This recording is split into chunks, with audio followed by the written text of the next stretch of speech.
Realitanya adalah kompetitor kita sekarang yang namanya Amerika itu lagi ada 3 tren utama. Yang pertama adalah Kevin Wirtz, orang yang gantiin Jerome Powell menjadi bosnya The Fed.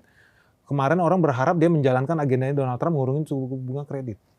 Kemungkinan besar yang akan dia lakukan bahkan adalah naikin. Justru naikin ya kredit. Ya. Kalau bunga naik di Amerika Serikat, orang lebih happy nabung dolar. Bunga deposito naik, ngapain nabung di saham? Sama ada resiko. Nabung di Amerika Serikat, nabung deposito, nabung surat utang, udah fix. Mau besok ada kiamat pun dia bayar bunga itu kan ya. Jadi kita lagi ada kompetitor. Kompetitor kita kemungkinan besar bakal naikin terus suku bunga dia. So, bukan cuma kita yang harus wajib takut sih. Semua orang bakal harus takut karena duit bakal berlomba-lomba. Larinya ke sana. Lari ke sana. Karena lumayan tinggi ya sekarang. Ya sama Indonesia aja rate-nya udah nggak gitu jauh tuh kalau secara. Yes. Artinya teman-teman harus siap-siap. Indonesia akan harus terpaksa naikin lagi suku bunga kredit di dalam negeri. Artinya apa? Ya kembali juga investor di Indonesia kan bisnis ya. Bisnis realnya mereka harus ngutang ke bank. Betul.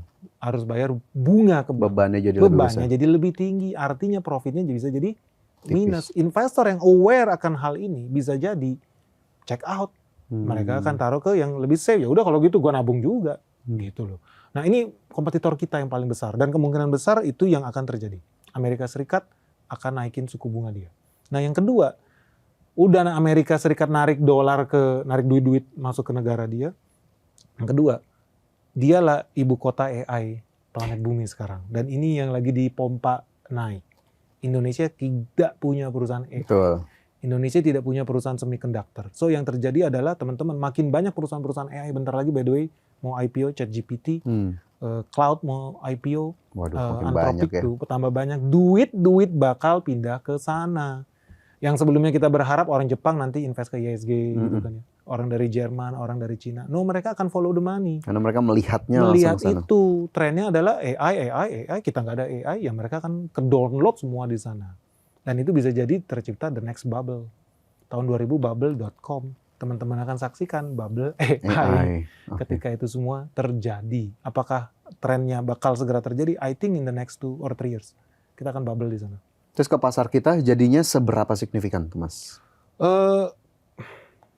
Ini kembali lagi nanti ya sama si MSCI lagi. Mereka bisa manfaatin momen itu enggak. Dan Indonesia bisa nggak prop up yang tadi. Kita sebetulnya ada banyak peluang di ESG. Menurut gua, behind every crash itu selalu lot of opportunity. Contoh, neraca dagang kita minus. Betul. Banyak orang pertama kalinya kemarin defisit ya. Dalam 6 tahun terakhir 2020 dari COVID. Iya.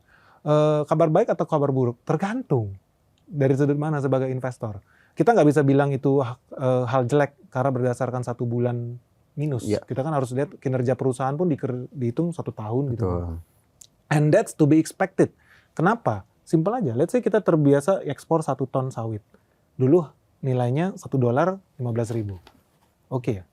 Terus sekarang gara-gara rupiah melemah $1 jadi 30.000. Apakah artinya ini jadi berkurang valuasinya? Tapi gara-gara kita 1 ton itu bukan lagi terima $1 karena kita jual di harga 15.000, tapi dolarnya udah melemah 1 ton ini jadi setara $0,7. Logikanya secara dolar nurun apa naik sawit kita harganya? Secara dolar ya. Tadinya kan 15.000 $1. Ya. Tiba-tiba $1 itu udah nggak 15.000, $1 itu 30.000. Berarti ini jadi nilainya $0,5. Artinya logikanya tetap 1 ton sawit. Sama 1 ton sawit. Tapi nilainya nggak $1 lagi nih. Karena rupiahnya melemah jadi 0,5. Logis nggak? Logis banget. Akan lebih parah lagi ketika pesanan tonasenya juga berkurang. Nah ini kenapa kita ke India kemarin. Jadi di India udah bikin program buat ngurangin belanja CPO dari Indonesia. India. Kena juga dong kita ya akhirnya. Bukan cuma India, Cina juga lakukan yang sama. Kenapa? Karena mereka mau melindungi cadangan devisa mereka. Mereka beli sawit dari kita, bayar pakai dolar. Betul. Kan? Akibatnya habis nih rupiah.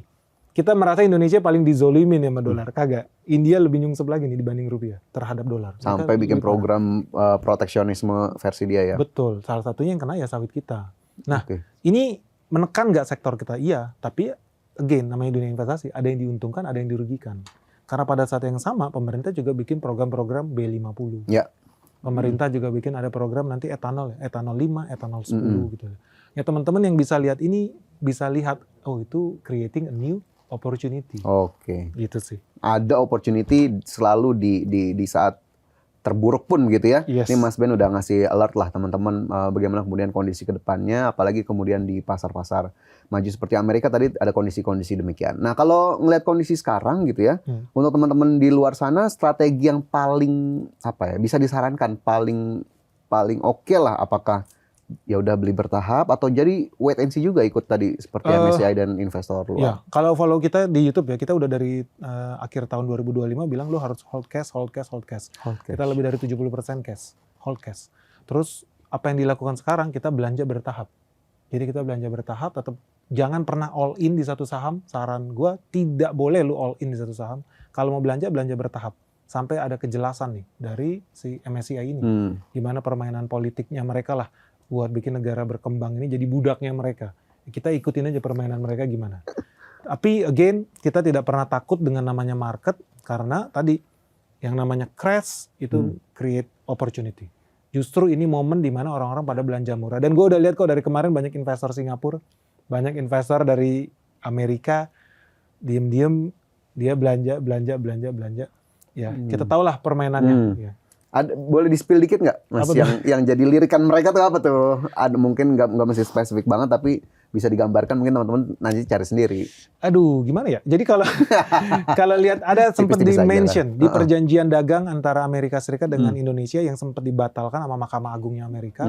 Itu kalau baca footnote-nya, itu ada komoditas yang memang diincar sama Amerika Serikat. Dan nilainya naik terus, barangnya pun langka. Mereka nggak ada pilihan, mereka harus punya itu.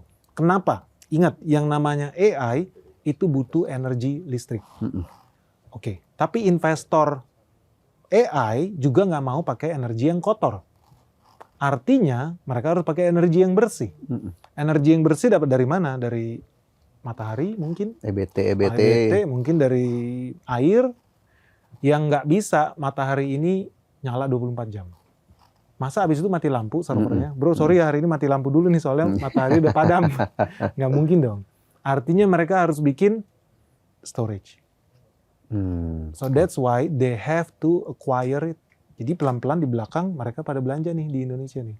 Karena arahnya semua bakal serba AI. Dan AI butuh a lot of energy. Oke, jadi kalau bisa kita sarikan gitu ya, banyak juga company-company di luar atau mungkin emiten-emiten yang sahamnya beredar bisa jadi bidikan, salah satunya indikasi dari situ gitu ya. Tinggal apa company-nya ya dicari sendiri aja gitu ya. Kalau yang orang-orang yang tinggal di Jawa Barat, dia tahu yang gue omongin karena banyak sedikit clue kayak Amazon itu udah sadar gitu kan. Ya udahlah kalau kita memang disusah impor bahan baku itu dari Indonesia, akhirnya dia buka di sini.